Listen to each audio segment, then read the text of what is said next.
তো আজকে আপনাদের সাথে একটি গল্প বলবো।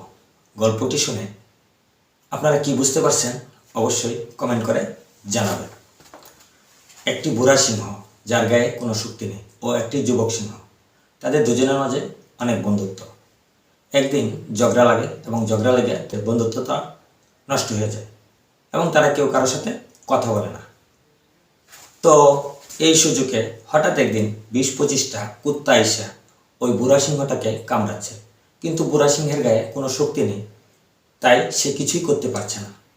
ওই দৃশ্যটা ওই যুবক সিংহটি দূর থেকে দেখে এবং তা দেখে সে জোরে একটা গর্জন করে, আর ওই যুবক সিংহের গর্জন শুনে কুত্তাগুলো দৌড়ে পালিয়ে যায় এবং ওই যুবক সিংহটি তখন কিছু না বলে চুপচাপ সেখান থেকে চলে যেতেছে।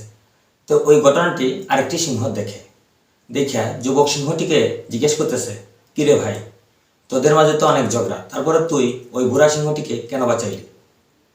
তখন ওই যুবক সিংহটি বলতেছে, আমাদের মাঝে অমিল থাকতেই পারে, তাই বলে সমাজে এত দুর্বলতা থাকা উচিত নয় যাতে করে কুত্তাও আক্রমণ করার সুযোগ পায়। অবশ্যই কি বুঝলেন কমেন্ট করে জানাবেন, আর ভিডিওটি ভালো লাগলে অবশ্যই শেয়ার করে অন্যকে দেখার সুযোগ করে দেবেন।